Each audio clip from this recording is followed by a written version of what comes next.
அதாவது super star Vijay பற்றி தான் பார்க்க போகிறோம்.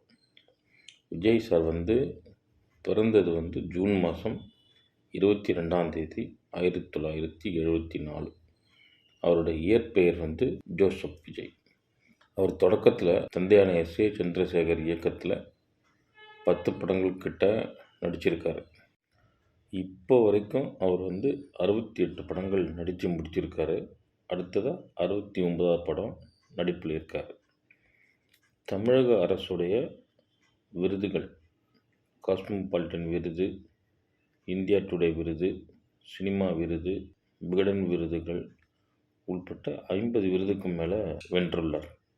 இது வரைக்கும் அவர் ஒரு நடிகராக மட்டும் இல்லாமல் ஒரு சிறந்த பாடகராகவும் இருந்திருக்கார். பம்பாய் சிட்டி 1994 பாடியிருக்காரு.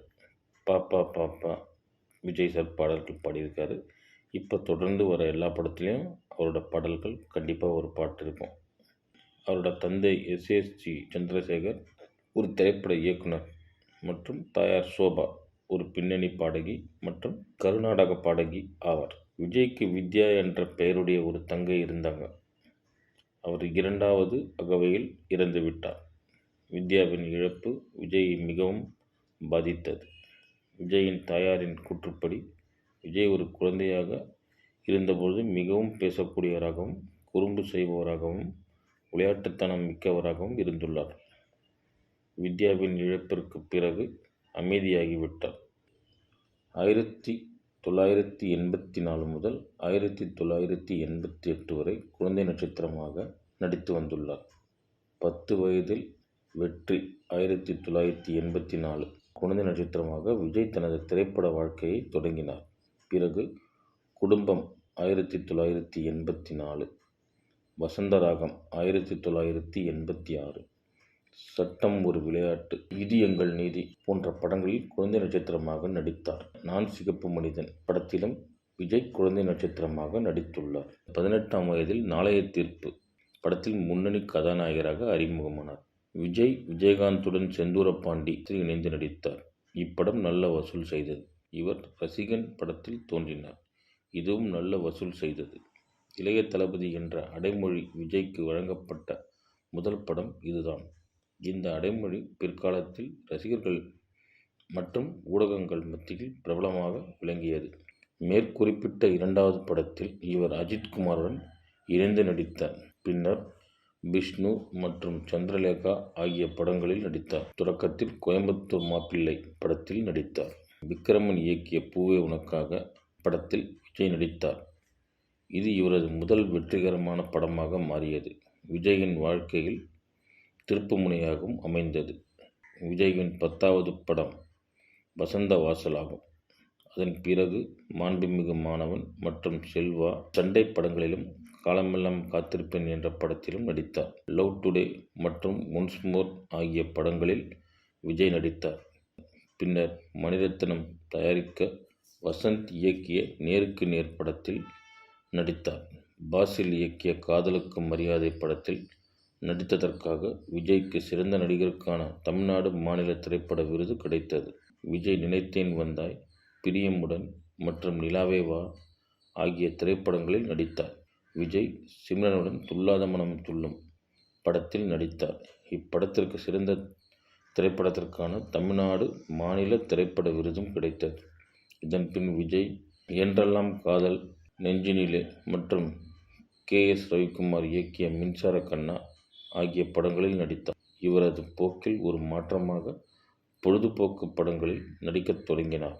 இவர் கண்ணுக்குள் நிலவு, குஷி மற்றும் பிரியமானவளே ஆகிய படங்களில் நடித்தார். ஃப்ரெண்ட்ஸ். பின்னர் விஜய் பத்ரி என்ற அதிரடி படம் மற்றும் ஷாஜகான் ஆகிய படங்களில் நடித்தார்.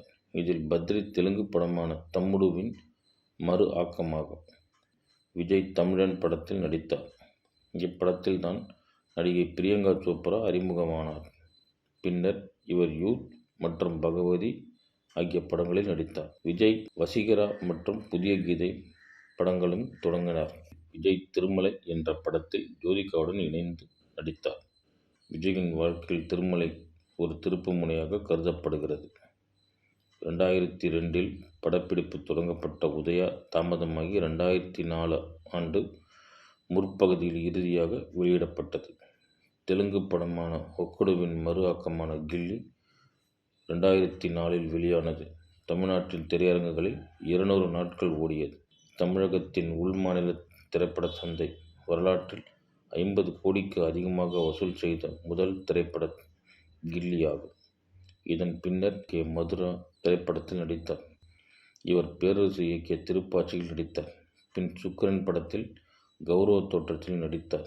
ஜான் மகேந்திரன் இயக்கிய சச்சின், பின்னர் மீண்டும் பேரரசின் இயக்கத்தில் அசினுடன் இணைந்து சிவகாசி படத்தில் நடித்தார். விஜயின் அடுத்த படமான ஆதி இவரது தந்தை எஸ். ஏ. சந்திரசேகர் தயாரித்து 2006 வெளியானது. போக்கிரி படத்தில் நடித்தார். இப்படத்தை பிரபுதேவா இயக்கினார். இந்த தமிழ் படத்தில் விஜய் கதாபாத்திரம் விமர்சனங்களால் நன்றாக பாராட்டப்பட்டது. பரதன் இயக்கிய அழகிய தமிழ் மகன் படத்தில் இவர் வில்லன் மற்றும் கதாநாயகன் ஆகிய 2 கதாபாத்திரங்களில் நடித்தார். இந்த படம் மிதமான வசூல் செய்தது. தரணி இயக்கிய குருவி படத்தில் நடித்தார். 2009 மீண்டும் பிரபுதேவா இயக்கத்தில் வில்லு படத்தில் நடித்தார். EVM தயாரிப்பில் பாபு சிவன் இயக்கத்தில் வேட்டைக்காரன் படத்தில் நடித்தார். 2009 மிக அதிக வசூல் செய்த தமிழ் திரைப்படங்களில் இதுவும் ஒன்றாகும். 2010 இவர் சூரா திரைப்படத்தில் நடித்தார். ஆரம்பத்தில் விஜய் மீண்டும் இயக்குனர் சித்திக்குடன் காவலன் படத்தில் இணைந்தார். இது பாடிகார்டு என்ற மலையாள திரைப்படத்தின் ஒரு தமிழ் மறு ஆக்கமாகும். அதே வருட தீபாவளியின் போது எம். ராஜா இயக்கிய இவரது அடுத்த படமான வேலாயுதம் வெளியானது. விஜயின் அடுத்த படம்தான் நண்பனாகும். இது 3 Idiots என்ற இந்தி திரைப்படத்தின் மறு ஆக்கமாகும். வசூலில் பெரிய வெற்றி பெற்றது. ஆஸ்திரேலியாவில் மெல்போர்ன் சர்வதேச திரைப்பட விழாவில் நண்பன் திரையிடப்பட்டது. எஸ். தானு தயாரிப்பில் A.R. முருகதாஸ் இயக்கிய விஜயின் அடுத்த திரைப்படமான துப்பாக்கி 2012 தீபாவளி அன்று வெளியிடப்பட்டது. சிவாஜி 2007 மற்றும் எந்திரனுக்கு 2010க்கு பிறகு 100 கோடி வசூல் செய்த 3வது தமிழ் திரைப்படம் ஆனது. விஜயின் திரை வாழ்க்கையில் மிக அதிக வசூல் செய்த படமாக துப்பாக்கியானது. 180 கோடிக்கும் அதிகமாக வசூல் செய்த விஜயின் முதல் படமும் ஆனது. A.L. விஜய் இயக்கிய இவரது அடுத்த படம் தலைவா. காஜல் அகர்வால் மற்றும் மோகன்லாலுடன் இவர் இணைந்து நடித்த படமான ஜில்லா 2015 புலி படம் வெளியிடப்பட்டது. அடுத்த படமான தெறி ஏப்ரல் 2016 வெளியிடப்பட்டது. இவரது அடுத்த படமான பைரவா பரதனால் இயக்கப்பட்டது. இவரது அடுத்த படம் மெர்சல் அட்லியால் இயக்கப்பட்டது. மெர்சல் திரைப்படம் 2018 ஐக்கிய ராஷ்டிரிய தேசிய திரைப்பட விருதுகளுக்கு பரிந்துரைக்கப்பட்டார். இவரது அடுத்த படமான சர்க்கார் A.R. முருகதாஸ் இயக்கப்பட்டது.